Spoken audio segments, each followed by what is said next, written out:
So hello बच्चा party, एक बार फिर से आपका स्वागत है आपके इस फेवरेट यूट्यूब चैनल पर आपकी पाठशाला। और मैं परेश सक्सेना आप लोगों का वेलकम करता हूं आज लॉस्ट स्प्रिंग के थर्ड लेक्चर में। जी हाँ, आज हम लोग मुकेश की स्टोरी स्टार्ट करने वाले हैं, अपने फिरोजाबाद की स्टोरी स्टार्ट करने वाले हैं। सो आप बड़े ध्यान से इस वीडियो को देखिएगा। हम चलते हैं वीडियो की तरफ। तो देखिए बच्चों, आज हम लोग शुरू करने वाले हैं मुकेश की स्टोरी, सेकंड पार्ट हमारे लॉस्ट स्प्रिंग चैप्टर का। 2 पेजेस एट अ टाइम हम लोग अपने वही स्कीम फॉलो कर रहे हैं। तो देखिए, आज हम लोग अपने 2 पेजेस पढ़ने वाले हैं। 7 engineering. I want to drive car. मैं कार चलाना चाहता हूँ, ये इसकी टैगलाइन है जहाँ से शुरू हो रही है कहानी। देखिए, Mukesh insist on being his own master. I will be a motor mechanic, he announces. तो देखिए, राइटर ने दोनों स्टोरीज के बीच में कॉन्ट्रास्ट प्रेजेंट किया है। एक उन्होंने दिखाया है कि वो दोनों स्टोरीज आपस में अलग कैसे हैं। साहिब आलम की कहानी अगर आप देखोगे तो वो इसी पॉइंट पर खत्म होती है, sahib is no longer his own master, कि साहिब अपना खुद का मास्टर नहीं रहा, साहिब अब अपनी आज़ादी खो चुका है। लेकिन दूसरी तरफ Mukesh insist on being his own master. और उन्होंने मुकेश की स्टोरी कैसे शुरू करी है कि मुकेश इस बात पर इंसिस्ट करता है, जोर देता है that he is his own master, कि उसको इस बर्डन से या इस लेबर से फर्क नहीं पड़ता। वो अपना खुद का मालिक है, वो खुद आज़ाद रहना चाहता है, वो खुद आज़ादी से रहता भी है, उसके ऊपर कोई दबाव नहीं डाल सकता। दोनों के बीच में डिफरेंस है। साहिब जो था वो अपनी हिम्मत हार चुका था, वो चाइल्ड लेबर की दुनिया में पहुंच चुका था। लेकिन मुकेश पहले से जब चाइल्ड लेबर की दुनिया में है, वो उसको फेस कर रहा है और आगे बढ़ रहा है। फर्क इसलिए है क्योंकि दोनों के बीच में एज डिफरेंस है।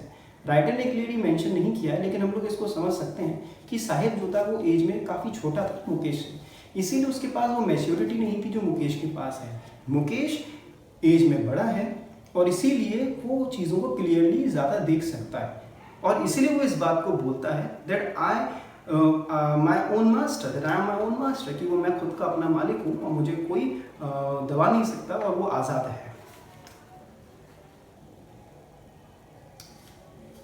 I will be a motor mechanic, he announces. और वो अनाउंस करता है कि वो मोटर मैकेनिक बनना चाहता है। Do you know anything about cars, I ask. तो राइटर ने उससे पूछा, क्या बेटा तुमको कार्स के बारे में कुछ पता है? I will learn to drive a car, he answers. और उसने जवाब दिया, मैं सीख जाऊंगा, कार चलाना सीख जाऊंगा मैं, तो क्या हुआ? Looking straight into my eyes, उसने सीधे मेरी आंखों में आंखें डाल करके इस बात को बोला। देखिए, इस पॉइंट को डिस्कस करना बहुत ज़्यादा ज़रूरी है कि अगर हमसे कैरेक्टर पूछा जाता है मुकेश का या साहिब का, वैसे ऐसा पूछा नहीं गया है अभी तक बोर्ड्स में, लेकिन फिर भी आपको स्टोरी ज़्यादा क्लियरली समझ में आ जाए, इसलिए मैं आपको एक बहुत ही इंपॉर्टेंट पॉइंट बता रहा हूँ। बहुत ही इंपॉर्टेंट पॉइंट है। मुकेश ने जब इस बात का आंसर दिया कि I learn to drive a car, कि मैं कार चलाना सीख जाऊंगा, तो वो राइटर की आंखों में आंखें डाल के इस बात को बोल रहा है, आंखों में आंखें डाले हुए है वो। दूसरी तरफ अगर हम यही पॉइंट साहिब की स्टोरी से समझें, तो सबसे पहले पेज पर स्टार्टिंग में ही आप देख लीजिए, पेज नंबर इट इज 13, आपको वीडियो में नजर आ रहा होगा कि इसमें लिखा हुआ है, I have nothing else to do but is looking away. साहिब जो है उसकी नजरें इधर उधर भटक रही हैं, वो स्थिर नहीं है, वो उसके सामने कोई रास्ता नहीं है, इसलिए वो समझ नहीं पा रहा, इसलिए वो खोया हुआ है। लुकिंग अवे, वो इधर उधर देख रहा है, आंखें नहीं मिला पा रहा है, नजरें नहीं मिला पा रहा है राइटर से। तो हमें पता चलता है कि उसके पास कितना लैक ऑफ कॉन्फिडेंस है, उसके अंदर कॉन्फिडेंस नहीं है। लेकिन जब मुकेश ने इसी बात को बोला तो राइटर क्या कहती है कि he said looking straight into my eyes, उसने सीधे मेरी आंखों में आंखें डाल के मुझसे ये बात बोली। इट मीन्स क्या, कि वो उसके पास कॉन्फिडेंस है कि वो अपनी इस बात को, कि वो मोटर मैकेनिक बनना चाहता है, कि वो गाड़ी चलाना सीख लेगा, गाड़ी ठीक करना सीख लेगा, उसके पास वो विश्वास है, वो कॉन्फिडेंस है कि वो सीखेगा, उसको कोई रोक नहीं पाएगा। ये सबसे बड़ा मेजर डिफरेंस है दोनों के बीच में, साहिब के कैरेक्टर में और मुकेश के कैरेक्टर में। Sahib lakhs confidence, on the other hand Mukesh is full of confidence. See his looking straight into my eyes, उसने सीधे मेरी आंखों में आंखें डाल करके बात बोली। हिज ड्रीम, लेकिन ये जो उसका सपना है मोटर मैकेनिक बनने का, looms like a mirage amidst the dust of streets that fills his town Firozabad. Looms means it was covered up, It was filled like a mirage amidst the dust of streets that fill his town Firozabad. Mirage means वो false image जो कभी कभार हम लोग देखते हैं कि हम रोड पे चल रहे तो हमको आगे पानी नज़र आता है सड़क पर, जैसे कि पानी पड़ा हुआ है, but it is only reflection of light. या हम रेगिस्तान में होते तो हमको लगता है कि आगे पानी है, ओनली रिफ्लेक्शन ऑफ लाइट। तो यही इसी चीज़ को बोला जाता है मिराज। तो ये एक झूठी कल्पना है, कोरी कल्पना जिसको हम बोलते हैं। तो राइटर यही बोल रही हैं कि उसका जो सपना है वो फिरोजाबाद की सड़कों पर एक मिराज की तरह है, एक ऐसी कोरी कल्पना के समान लगता है जो वहीं के वहीं उन्हीं सड़कों पर खत्म हो जाएगा। वो सपना अपना दम तोड़ देगा। Every other family in Firozabad is engaged in making bangles. हर एक परिवार फिरोजाबाद में चूड़ियाँ बनाने के काम में ही बिजी है। हम सब लोगों को पता है, ये तो बहुत ही कॉमन बात है कि फिरोजाबाद में सबसे ज़्यादा बैंगल्स बनती हैं। हमारे इंडिया में जितनी भी जगह पर बैंगल्स जाती हैं, इवन फिल्म इंडस्ट्रीज में जो बैंगल्स जाती है फिरोजाबाद से ही पहुंचती हैं। सो देखना कि every other family in Firozabad is engaged in making bangles. हर एक फैमिली जो फिरोजाबाद में वो बैंगल्स बनाने में ही बिजी रहती है। It is the center of India's glass blowing industry where families have spent generations working around furnaces. ये हमारा सेंटर है इंडिया की ग्लास ब्लोइंग इंडस्ट्री का। सबसे ज़्यादा कांच का काम, ग्लास का काम फिरोजाबाद में ही होता है। ये सेंटर है उसका। वेयर फैमिलीज, यहाँ पर मुकेश जैसी इन गरीबों की फैमिलीज ने हैव स्पेंड जनरेशंस, उन्होंने अपनी पीढ़ी दर पीढ़ी ऐसे ही गवा दी। उनकी सारी पीढ़ियाँ पूर्वजों से, एंसेस्टर्स के टाइम से ही they are working around furnaces. ऐसे गर्म भट्टियों के सामने उन कांचों से चूड़ियाँ बनाने में उन्होंने बिता दी। वील्डिंग ग्लास, कांच को जोड़ करके making bangles for all the women in the land seems. और हमें ऐसा दिखता है कि इस पूरी ज़मीन पर, पूरी कंट्री में जहाँ कहीं पर भी चूड़ियाँ जाती हैं वो फिरोजाबाद से ही जाती हैं। और वो चूड़ियाँ कितनी ही कलरफुल क्यों ना हो, लेकिन इन पीछे पड़े जो रह जाते लेबर हैं, इनकी ज़िंदगी वो अंधकार करके जाती है। ये पूरी ज़िंदगी उन भट्टियों में गुजार देते हैं, उन बंद कमरों में गुजार देते हैं। ये छोटे से, जब से इनका जन्म होता है तब से ही ये बैंगल्स बनाने लग जाते हैं, और जब तक ये बूढ़े नहीं हो जाते तब तक इनको वो बैंगल का ही काम करना पड़ता है। सो इनकी ज़िंदगी is like hell. Mukesh's family is among them. उन बैंगल मेकर्स में से मुकेश की फैमिली भी एक है। None of them knew that it is illegal for children like him to work in the glass furnaces at high temperatures.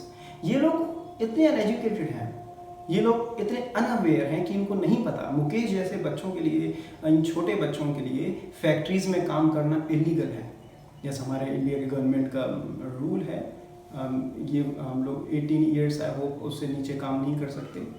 सो ये चीज़ I think it's 16। तो ये चीज़ बहुत ज़्यादा इलीगल है इन बच्चों के लिए काम करना इन फर्नेसेस में, इन डिंगी सेल्स, वो गंदे बदबूदार अंधेरे से भरे हुए जो कमरे हैं जो उसमें काम करते हैं लोग। एंड दैट द लॉ, और अगर नियम कायदे कानून अगर फॉलो किए जाएं, इफ एनफोर्स्ड, इन पे लगाए जाए, could get him and all those 20,000 children out of hot furnaces, तो इन 20,000 बच्चों को, मुकेश जैसे 20,000 बच्चों को इन अंधेरे से भरे हुए उन कोठरियों से बाहर निकाला जा सकता है, इनकी जिंदगियां बचाई जा सकती हैं। Where they slog their daylight hours, जहाँ पर ये बर्बाद कर देते हैं अपने ये अंधेरे के अंदर जा करके अपने दिन के ये समय को, इस रोशनी में उसमें रोशनी से लोग वंचित रह जाते हैं और अंधेरा ही अंधेरा इनके सामने रहता है। Often losing the brightness of their eyes, और बहुत से बच्चे तो ऐसे होते हैं जो केमिकल्स की वजह से और इन अंधेरों में रहने की वजह से इनकी आइज इस तरीके से एडजस्ट हो जाती हैं उसमें कि ये बच्चों की आंखों की रोशनी ही चली जाती है। Mukesh's eyes beam as he volunteers to take me home. Mukesh की आंखों में चमक है जब वो मुझे अपने घर ले जाना चाह रहा है। Which he proudly says is being rebuilt, और बड़े ही प्राइड के साथ वो कहता है कि उसका घर दोबारा बन रहा है, रीबिल्ड हो रहा है, रिनोवेट हो रहा है, बहुत ही खूबसूरत बन रहा है। We walk down stinking lanes, और राइटर उसके साथ उसके घर जाने के लिए तैयार हो जाती है जब वो राइटर को इतना प्रेस करता है, इतना इंटेंटली उनसे कहता है।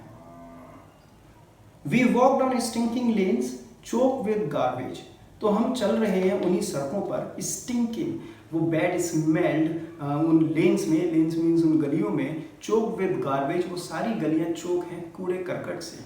पास्ट होम्स, हमने घरों को पार किया, that remain halls with crumbling walls, जो वो घर बिल्कुल खंडर की तरह है, हॉल्स हैं बिल्कुल खंडर पड़े हुए वीरान हैं, वहाँ कोई रहता नहीं और रहते हैं तो बहुत ही मीगर कंडीशन में, विथ क्रम्बलिंग वॉल्स, और उनकी दीवारें उन घरों की क्रम्बलिंग है, किसी भी समय गिर सकती हैं, ऐसे शेकिंग करती हुई वो दीवारें हैं। वॉबली डोर्स, वो टूटे फूटे जो दरवाजे हैं वो, नो विंडोज, कोई खिड़की नहीं है वहाँ पर, crowded with families of humans and animals को एग्जिस्टिंग इन प्रीमेबल स्टेट, और वहाँ पर इंसान और जानवर एक ही समान स्थिति में जी रहे हैं, कोई सैनिटेशन नहीं है, कोई हाइजीन का ख्याल नहीं है, कोई प्रॉपर रहन सहन नहीं है, और ऐसे ही वो गंदे बदबूदार जगह पर वो रह रहे हैं, अंधेरे से भरी जगह में वो रह रहे हैं, और इसी तरह से वो अपनी ज़िंदगी बिता रहे हैं। जैसे वहाँ पर जानवर है वैसे इंसान है, आप फर्क नहीं बता सकते दोनों के अंदर। He stops at the door of one such house, वो ऐसे ही घर के बाहर रुक जाता है, bangs a wobbly door, iron door with his foot, और वहाँ पर जो उसके घर का दरवाज़ा था बाहर का आयरन डोर, उसमें वो लात मारता है, ज़ोर से किक करता है, and pushes it open, और उसको ज़ोर से खोल देता है। We enter a half-built shack, हम एक शैप में जैसे मानो एंटर हुए, एक झोपड़ी में जैसे मानो एंटर हुए, but it is half built, आधी बन चुकी आधी बन रही है। In one part of it, उसके एक किनारे पर थ्रेस्ड विद डेड ग्रास, वहाँ पर डेड ग्रास कुछ रखी हुई है, झाड़ फूस रखी है, इज ए फायरवुड स्टोव, और उसी किनारे पर क्या है, एक फायरवुड स्टोव है, एक चूल्हा है। Over which sits a large vessel of sizzling spinach leaves, और उस स्टोव पर या फिर फायरवुड स्टोव, उस चूल्हे पर एक बड़ा सा पतीला रखा हुआ है जिसमें बॉयल हो रही है कुछ स्पिनच की leaves. On the ground is in large aluminium platters, ज़मीन पर वहाँ एक बड़े बड़े प्लेटर्स रखे हुए हैं, ऐसे बड़े बड़े यूटेंसिल्स रखे हुए हैं जिसमें और चॉप्ड वेजिटेबल्स रखी हुई हैं। A frail young woman is cooking the evening meal for the whole family, frail means weak, एक बड़ी ही वीक थिन एक विमेन है जो वहाँ पर खाना बना रही है सब घर परिवार के लिए। Through eyes filled with smoke she smiles, अब चूल्हे में से जो धुआं निकल रहा है उससे उसकी आंखें फिल्ड अप हो गई हैं उस धुएं से, स्मोक से, और वो ऐसे ही देखती है हमारी तरफ देख के स्माइल करती हैं। She is the wife of Mukesh elder brother, वो मुकेश के बड़े भाई की वाइफ हैं। Not much older in years, वो इतनी बड़ी नहीं है अपनी एज में। She has begin to command respect as the bahu, लेकिन उसने अभी से ही एक बहू की जो इज्जत होती है वो कमाना शुरू कर दी है। The daughter in law of the house, already in charge of 3 men, उसके अंडर में 3 अलग अलग मैन आते हैं, वो उनका ख्याल रखती है। हर हस्बैंड, उसके खुद के पति मुकेश आता है, एंड देयर फादर, और उनके फादर या मीन्स उनके father in law. When the older man enters, जैसे ही मुकेश के फादर वहाँ पर आते हैं, she gently withdraws, withdraw means छिप जाना, she gently withdraws behind the broken wall and brings her veil closer to her face. Veil means घूंघट, पर्दा। तो जैसे ही मुकेश के फादर आते हैं, यानी कि उनके फादर इन लॉ आते हैं, वो सीधे जाकर के एक दीवार के पीछे छुप जाती हैं और अपने घूंघट को, अपने पल्लू को नीचे कर लेती हैं। As custom demands, क्योंकि यही तो हमारा रीति रिवाज है इंडिया का। Daughters in law must veil their faces before male elders, कि घर में जितने भी मेल एल्डर्स होते हैं उनके सामने जितनी बहुएं होती हैं वो पल्ला डाल के रखती हैं। In this case the elder is an impoverished bangle maker, और इस जगह पर जो बैंगल मेकर है वो कौन है, एक एल्डर है वो कौन है, वो एक लाचार बैंगल मेकर है। Despite long years of hard labour, भले ही उन्होंने बहुत मेहनत करी, बहुत सालों तक उन्होंने कठिन परिश्रम किया। फर्स्ट एज अ टेलर, पहले उन्होंने एक दर्जी की तरह काम किया, then as a bangle maker, फिर उन्होंने एक बैंगल मेकर की तरह काम किया। He has failed to renovate house, फिर भी उसके बाद भी वो इतने पैसे नहीं कमा पाए कि वो अपना घर बनवा सके ढंग से। Send his 2 sons to school, वो अपने दोनों बेटों को भी स्कूल नहीं भेज पाए। All he has managed to do is to teach them what he knows the art of making bangles, बस वो एक ही काम वहाँ पर ढंग से कर पाए, और जो वो काम उनको आता था वही वो अपने बच्चों को सिखा पाए, और वो काम था बैंगल मेकिंग। तो इसीलिए उन्होंने मुकेश को और उसके भाई को भी, दोनों को बैंगल मेकिंग ही सिखाई। It is his karma, his destiny, says Mukesh's grandmother, Mukesh की ग्रैंडमदर बस एक ही बात बोलती है कि उनकी किस्मत है, जो वो किस्मत लिखवा के लाए हैं, जो हम सब किस्मत लिखवा के लाए हैं, वही हमको मिलता है। Who has watched her own husband go blind with the dust from polishing the glass of bangles, उन्होंने खुद के अपने हस्बैंड को यानी कि मुकेश के दादाजी को उन्होंने खुद देखा था धीरे धीरे कैसे कैसे करके उनकी आंखों की रोशनी जा रही थी, लेकिन फिर भी वो वही काम कर रहे थे केमिकल्स का, पॉलिशिंग का, फिर भी वो रुके नहीं और वो रुक भी नहीं सकते थे क्योंकि वही उनकी किस्मत में था। यही ऐसा उनकी दादी कहती हैं। Can a God-given lineage ever be broken? She implies, और वो ये बात और बोलती है, जोड़ देती हैं उसमें, क्या कभी भगवान के द्वारा लिखी गई जो चीज़ है हम उसको मिटा सकते हैं? जो भगवान ने हमारे लिए लिख दिया, जो हमारे फेट में है, डेस्टिनी में है, क्या हम उसको कभी मिटा सकते हैं?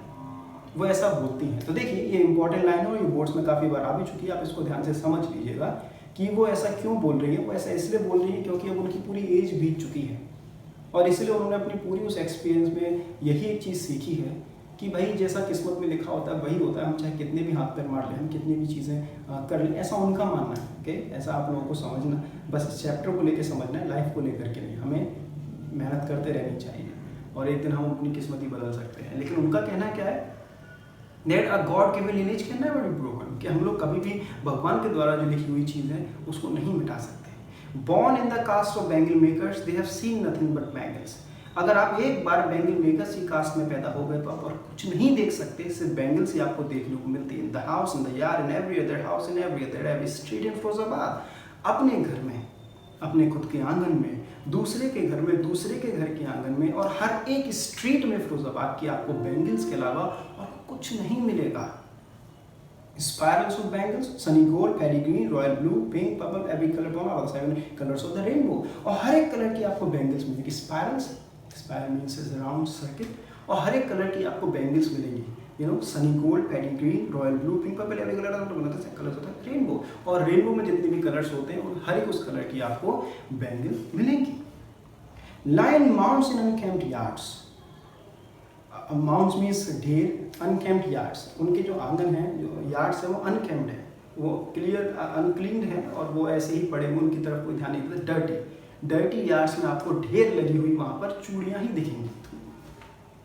आप piled and 4 wheel hand carts, और आपको सड़कों पर ऐसे ठेलों पर 4 व्हील हैंड कार्ट्स, ठेलों पर खींचते हुए लोग नजर आएंगे चूड़ियों को।